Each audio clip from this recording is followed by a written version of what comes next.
সুপ্রিয় ভিউয়ার, আপনারা আশা করি ভালো রয়েছেন। তো আজকে আপনাদের সাথে নরম্যান অ্যাঞ্জেল নামে এক ভদ্রলোকের লেখা দ্য গ্রেট ইলিউশন বইটি সম্পর্কে দু এক লাইন বলবো। বইটি 1909 সালে সর্বপ্রথম প্রকাশিত হয়।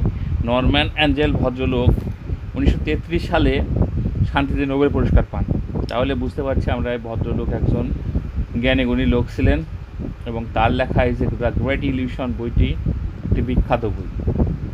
তো প্রচলিত যে আমাদের সমাজের ধারণা রয়েছে মানুষের প্রতি টর্চার করা কিংবা কোনো রাষ্ট্রীয় পর্যায়ে কোনো রাষ্ট্রের উপর যুদ্ধ করা, তাকে টর্চার করলে মনে হয় আমরা বিজয়ী হব, এই ধারণাটি ভুল। এখানে নরম্যান অ্যাঞ্জেল ভদ্রলোক তুলে ধরেছেন যে যুদ্ধ করে যে বিজয়ী হবে এবং যে পরাজিত হবে উভয় পার্টি এখানে কিন্তু ক্ষতিগ্রস্ত হবে।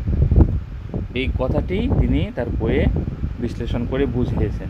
অত্যন্ত তাৎপর্যপূর্ণ কথা। তার এই কথাটি যদি যুদ্ধবাজ দেশগুলো শুনতো তাহলে এতগুলো বড় বড় যুদ্ধ হতো না, দেশে প্রত্যেকটি দেশেই শান্তিতে থাকতে পারতো। এবং তিনি উদাহরণগুলো তুলে ধরেছেন খুব ভালোভাবে।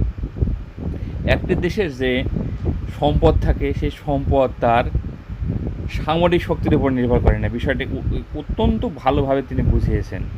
আর আরেকটি বিষয় তিনি যে স্বাভাবিকভাবেই যে যুদ্ধ করতে হবে, যুদ্ধ করলে যদি জয়ী হতে পারি তাহলে আমার দেশে সয় সম্পদ বেশি পাবে, সয় সম্পদ বেশি পাবে, এই ধারণাটি ভুল। তিনি এখানে অ্যানালাইসিস করে বুঝিয়েছেন। পৃথিবীর বিভিন্ন দেশে উদাহরণ টেনেছেন। এখানে উদাহরণ এসেছে জার্মানি, রাশিয়া, বিভিন্ন বিষয় আছে। এখন মনে হতে পারে জার্মানি রাশিয়া তো ধনী দেশ, জার্মানি তো দেশ রাশিয়ার চেয়ে বেশি ধনী, মানে মাথা পিছু আয়ের ক্ষেত্রে বলছে বা তার সক্ষমতা। কিন্তু এখানে তার অ্যানালাইসিস করে বুঝিয়েছেন তিনি হচ্ছে নরওয়ের কথা যদি বলে, নরওয়ের মানুষ তো বেশি সুখী, তাই না? কাতারের মানুষ বেশি সুখী, টাকা আছে বেশি। তো এটা একটি চরম বিভ্রান্তকর ধারণা যে একটি দেশ বিজয়ী হলে, যুদ্ধ থেকে বিজয়ী হলেই সে ধনী হবে, না, হবে না।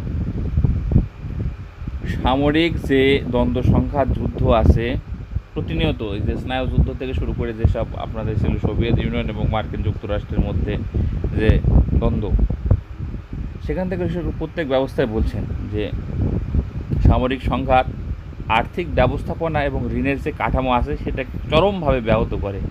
যে বিজয়ী পার্টি আছে এবং যে পরাজিত পার্টি, উভয় পার্টির ক্ষেত্রেই কিন্তু এটি ক্ষতিকর, চরম পর্যায়ে ক্ষতিকর। রাজনৈতিক ক্ষমতাহীন ছোট দেশগুলো বড় শক্তির চেয়ে বেশি সমৃদ্ধ। কী করে সমৃদ্ধ ইনি এখানে খুব ভালো করে তুলে চলেছেন।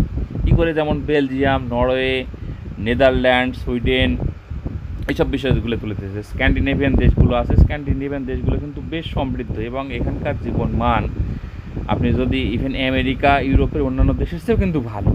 স্ক্যান্ডিনেভিয়ান যে দেশগুলো আছে এখানকার মানুষের স্বাধীনতা আছে, এখানকার মানুষের কী বলা যায় আপনার যে জীবন ধারণের যে মান সেটা অত্যন্ত সমৃদ্ধ, মানুষের স্বাধীনতা বেশি, এই বিষয়গুলো আছে।